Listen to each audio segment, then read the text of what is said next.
two, 1, 2, 3.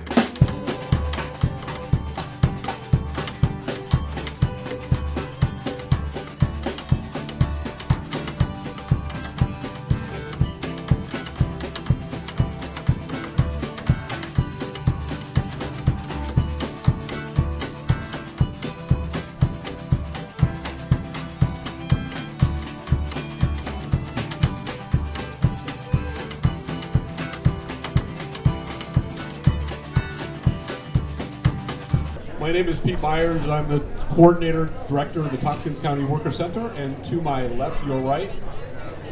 My name is Gabriela Da Silva Carr. I'm the associate director of the Tompkins County Worker Center. I'm a proud first-generation Brazilian American and proud to be the daughter of a Latina immigrant.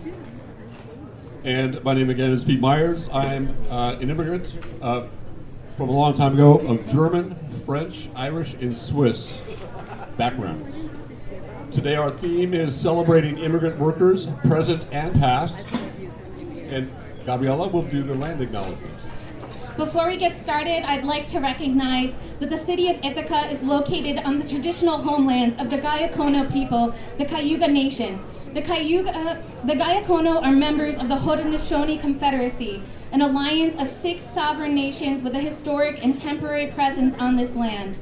The Confederacy precedes the establishment of the city of Ithaca, New York State, and the United States of America. We acknowledge the painful history of Gayacono dispossession and honor the ongoing connection of Gayacono people, past and present, to these lands and waters. It is now my pleasure to introduce Craig Livermore with the Midstate Council on Occupational Safety and Health.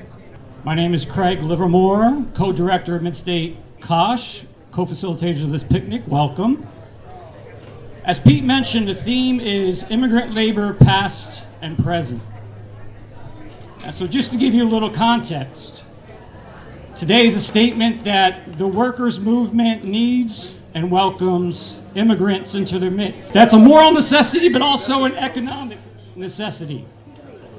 Nationwide, there are 10 million unfilled jobs. There are currently about 4 million unemployed, and that's people looking for work. For every 4 native-born American workers that retires, 1 American-born worker enters the workforce. For our businesses to flourish and our country to flourish, we need immigrant workers. We need to welcome them, we need to train them, we need to integrate them into our midst. Today's a reminder that many, if not most of us, come from an immigrant background. Even I go back further than Pete. My dad's side came from Wales in 1634. We're fresh off the boat. And of course, immigration and labor has been intimately tied throughout its history, from the Germans and the Irish and the Italians and the Jews and the Poles, who came to work the dirty jobs that America needed and formed the labor unions, to later immigrants from Puerto Rico and Mexico and all of the immigrants that continue today. There has not been a labor movement without immigration. And so for all of us, even those whose parents and families came here many decades ago, we remember that we are immigrants. But we also remember that not everyone came here voluntarily. We know our indigenous brothers and sisters were here when many other got here, and we include them in the movement. We know those, like half of my family who I love dearly, whose ancestors were brought here in chains as slaves, are part of the movement. And indeed, black folks in the Great Migration coming north gave power to the labor movement as they sweated and died in the steel mills next to the Italians and Poles and Jews. And they are included in the movement. But this all cuts 2 ways. We need to continue to reach out and include the white working class in this movement, because the white working class still makes up the backbone of the workers' movement. It is truly inclusive. I've worked and lived in working class Latinx, black, and white neighborhoods. In all neighborhoods, there have been heroes. But I'm here to tell you that all working class neighborhoods and communities are struggling dearly. We have more men between the ages of 25 and 54 not even looking for work, not amongst the unemployed, because those people are not looking for work, than ever in the history of this country. And so our labor shortage is also because younger generations are struggling and dropping out of the workforce. We can see this in our city. Dr. King used to say the most segregated time of the week is church on Sunday morning. I'm here to tell you today the most integrated communities are the communities where people are struggling. We can go to the jungle and see diversity. We need to reach out to all communities, revitalize them, and bring them into the movement. And so we seek to rebuild the beloved community of all folks and not let those who would divide and conquer have the day. And so we remember today to reach out to those who are immigrants, make them feel loved. Reach out to those who have been here for generations and make them feel loved. And reach out to those who you would think are different and make them feel loved. My union, the DC4, now I'm going to finish, the International Painters, majority white, majority rural working class, are openly seeking to welcome immigrants into their community. Though the BANG service members and the police and all the folks that are serving on an everyday basis, we're all included in this movement. And so I thank you for coming, and I thank you for having an event that is open to everybody in the working class. Thank you. Just briefly to tell you what the Tompkins County Worker Center does. The Worker Center is a movement building organization, but we actually have pillars that comprise that. Pillars that comprise making a movement possible. So for example, at the base pillar is we offer support to workers, and one of the main ways we do that is through a workers' rights hotline, which is one of very few in the country. And you know, like a lot of work, one of the special things about that is the emotional support that we give to workers, because there's a lot of things that can't necessarily be done to change workplace situations. We also advocate for workers, which means advocating for workers in the workplace, but it also means advocating for larger structural change, such as increasing the minimum wage, either on the county level and the state level, but also other issues like unemployment for all workers that usually don't necessarily get it. So in order today to make today's programming more inclusive, you will be hearing multiple languages. I'm going to now translate some of what Pete said into my culture's language into Portuguese.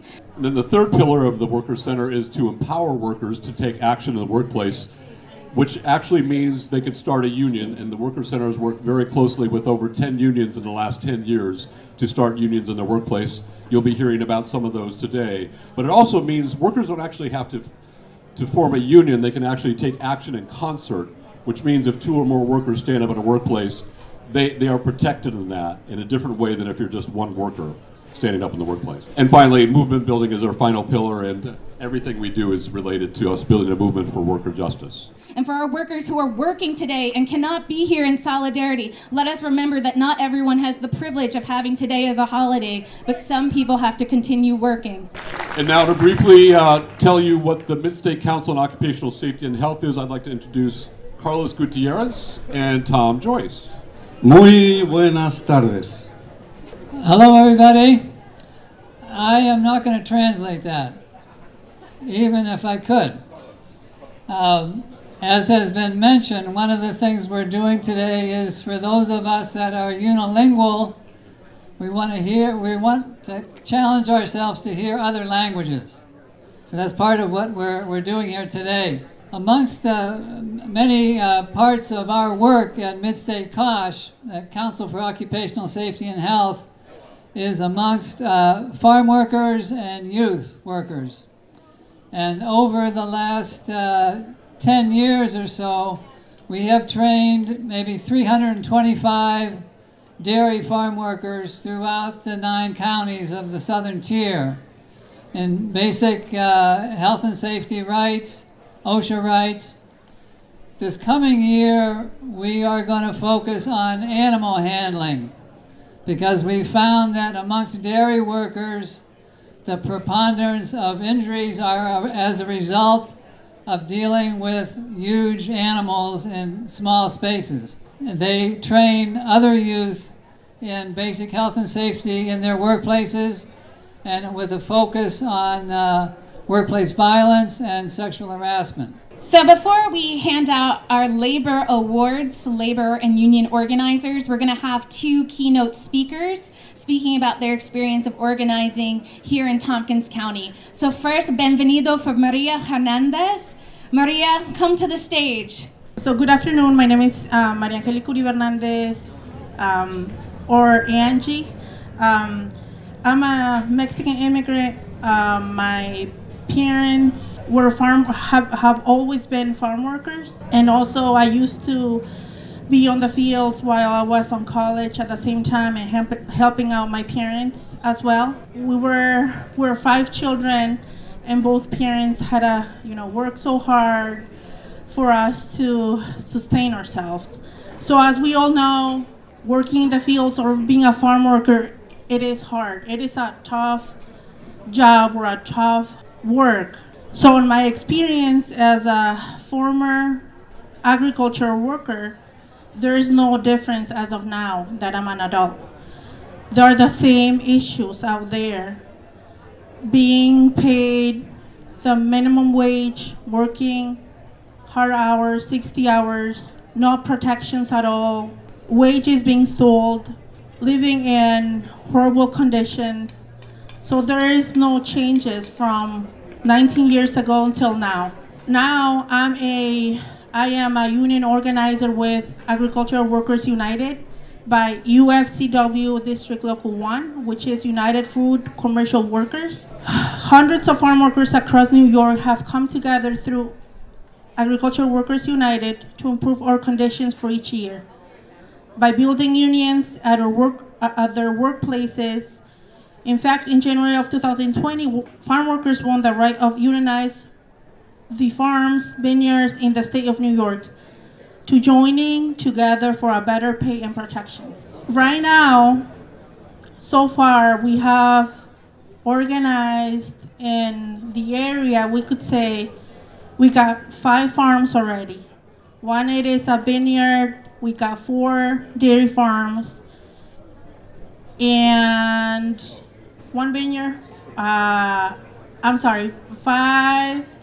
Five dairy farms and 1 vineyard farm. And I could say the best feeling as an organizer, as an immigrant, as a female, as a Latina, it's seeing people speaking up, not feeling afraid on saying something. And we could say, what could the needs of a farm could be, right? It's minimum. Most of these workers ask for respect and being treated with dignity. Now I'd like to invite some union organizers that I have personally watched their struggle for the last year. They came to the Workers' Center as they started organizing their organizing committee, and now they're meeting at the Workers' Center as they negotiate their contract. I'd like to invite Bangs Workers United to speak, and I'd like to invite organizers Matt Sullivan, Chris Katz, Ellie Piha, and Gus Dunhindle. Well, so I got started because I wanted a pamphlet. I didn't really know much about unions, but I knew that we needed a change the current system would never bring to us. Typed EMS unions into Google and put my information in a few sites, received a response from Adam Pelletier of CSCA, who offered to come meet with me. A little more than I was expecting, honestly, but I'll take it, After a couple of one-on-one meetings with him, it was time to reach out to some coworkers. Made a pitch to John. I felt after that, felt so relieved not to be on this road alone anymore. And our numbers continue to grow, and the energy surrounding our effort grew with it. From the very beginning of my time at Bangs Ambulance, it was clear that unions were not something to be spoken about openly. People would literally change the volumes of their voices when the subject was even approached. When everyone in your workplace is scared to openly discuss unions, you can be pretty sure you need a union. Modern EMS is a relatively new concept in the grand scheme of things. The low pay and meager benefits cause talented providers to frequently leave for other professions. If no one stays around to build something, it'll never get built. I feel very lucky that we were able to gather a group of motivated and passionate providers willing to put the work into this effort. Without these people, or without the guidance of CSCA, especially Jason David or LRS, I don't think we would have made it. I'm also extremely grateful to the Tompkins County Workers Center, the Allied Trades, the Midstate COSH, and the Ithaca Public Workers Coalition.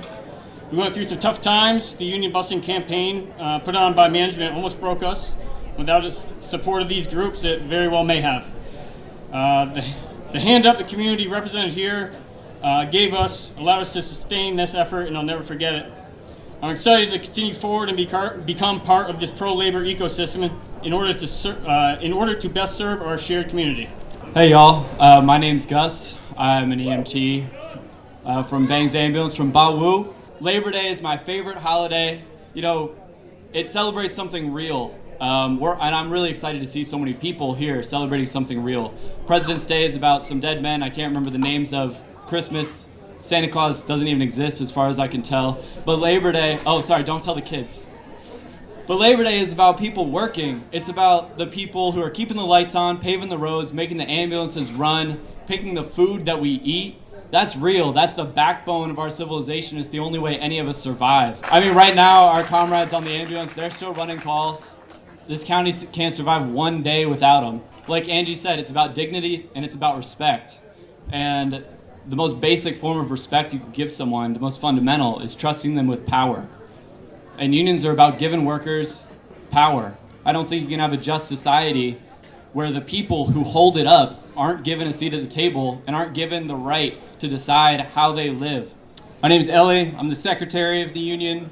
Like Gus said, you know, ambulance companies are 365 days a year, 24 hours a day. We don't take days off. I'm going to work in about 2 hours.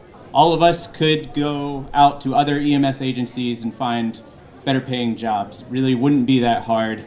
But we choose to stick around because we like working here, we like living here, and it's a fun, exciting, chaotic job.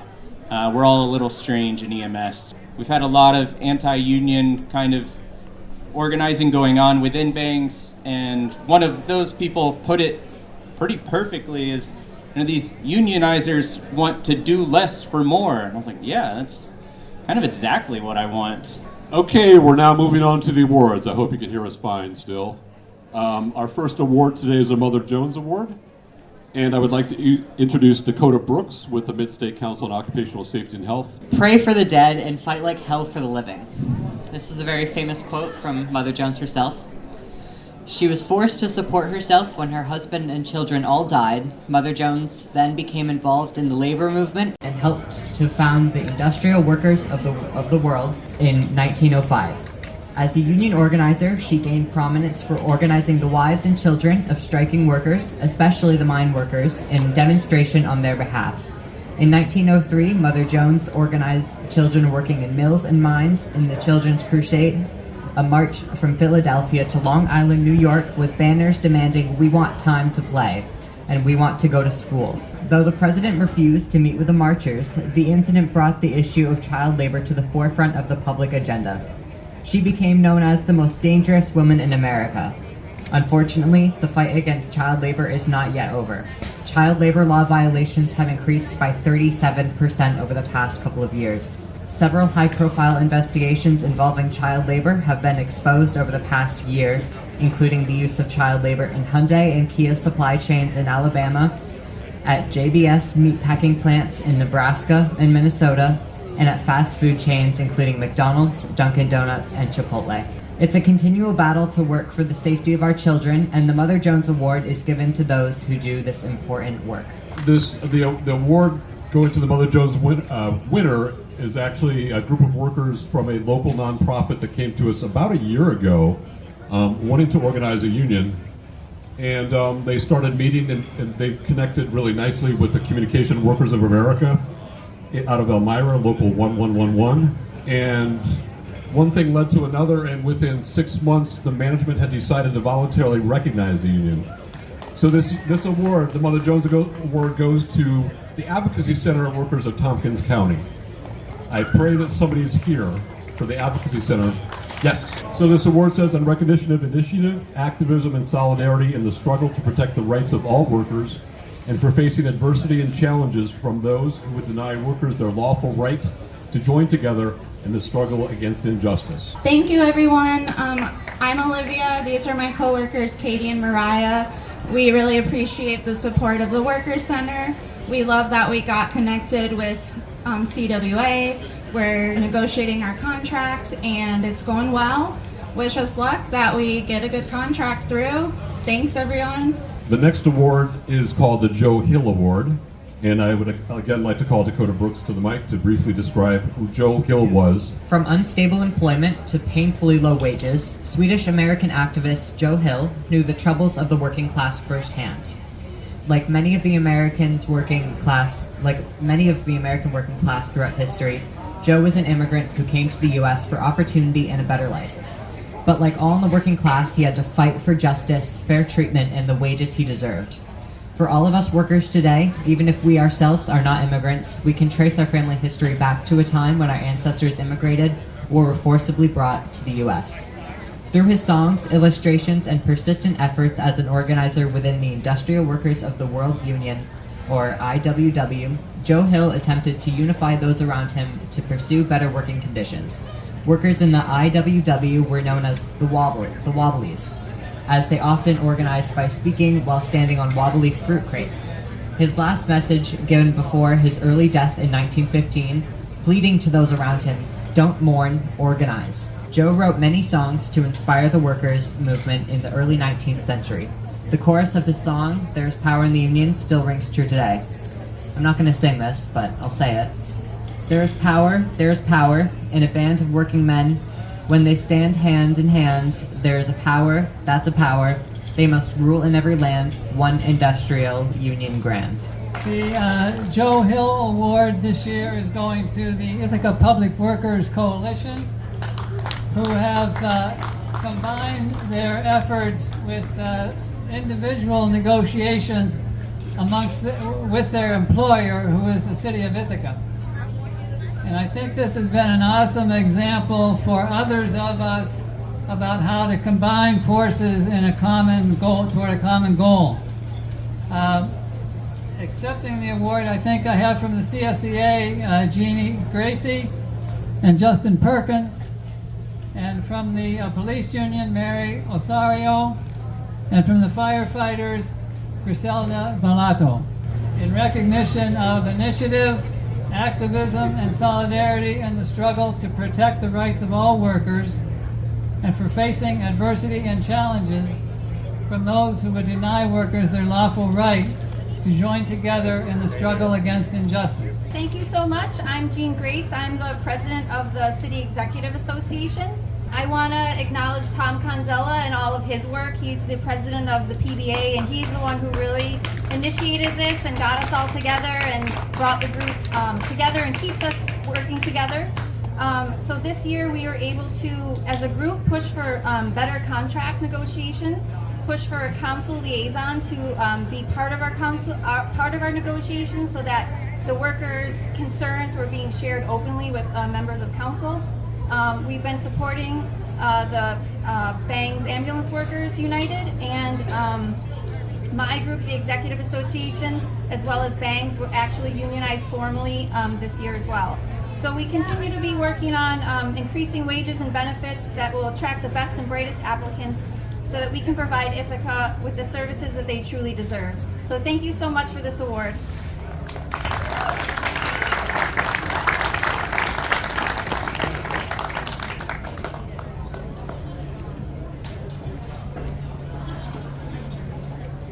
Thank you so much, Ithaca Public Workers. Next, we'd like to introduce the Dolores Huerta Award. Dolores Huerta, one of the most influential labor activists of the 20th century, was born in Dawson, New Mexico, where she lived with her two other siblings and her mother. Dolores experienced significant amounts of prejudice towards her and her family due to being Latinx, which also shaped her passion towards helping people who she related with. Dolores began her journey to becoming a labor activist in 1955 when she co-founded the Stockton, California chapter of the Community Service Organization. She later led a strike of 5,000 grape workers and was the lead negotiator in the workers' contract that followed the strike in 1973. Huerta led another consumer boycott of grapes that resulted in the groundbreaking California Agricultural Labor Relations Act of 1975, which allowed farm workers to form unions and bargain for better wages and conditions. Dolores Huerta changed lives of so many farm workers and still does today. Farm workers are still a very important part of our world, and one can say without them our capitalist society would almost certainly fall apart. A lot of people do not realize how many people have to work hard every day for them to simply live their privileged, comfortable lives and do not have to think about where they got their food or clothes or who had to work their booty off to get them those things they didn't have to think twice about. Farm workers are the reason the United States has a functioning agricultural system, and they deserve recognition for the effect they have on our world that people are so quick to overlook. And now we'd like to present the Premio Dolores Huerta Award to the Jerryville Dairy Farm Workers. Angie, I think we need you to come up to the set. One of our workers was supposed to be here, but he got delayed. And also their work schedule, they couldn't be here. Our next award is the A. Philip Randolph Award, Dakota Brooks. Asa Philip Randolph was an American labor unionist and civil rights activist. In 1925, he organized and led the Brotherhood of Sleeping Car Porters, the first successful African-American-led labor union. In the early civil rights movement and the labor movement, Randolph was a prominent voice. His continuous agitation with the support of fellow labor rights activists against racist labor practices helped lead President Franklin D. Roosevelt to issue Executive Order 8802 in 1941, banning discrimination in the defense industries during World War II. In 1963, Randolph was the head of the March on Washington, organized by Bayard Rustin, which Reverend Martin Luther King Jr. derived his I Have a Dream speech. Randolph inspired the Freedom Budget, sometimes called the Randolph Freedom Budget, which aimed to deal with the economic problems facing the black community. Naming an award after A. Philip Randolph reminds us how important the black community has been and still is to our economy and to the labor movement. It also reminds us to honor those serving the most vulnerable in our society, to do as do those we honor now. Thanks, Dakota. This next award goes to a group of workers that contacted us a little bit less than 2 years ago, wanting to organize in their workplace another nonprofit. And this award, A. Philip Randolph Award, goes to the suicide prevention and crisis intervention workers who affiliated with CWA. So alas, it looks like nobody was able to make it from suicide prevention.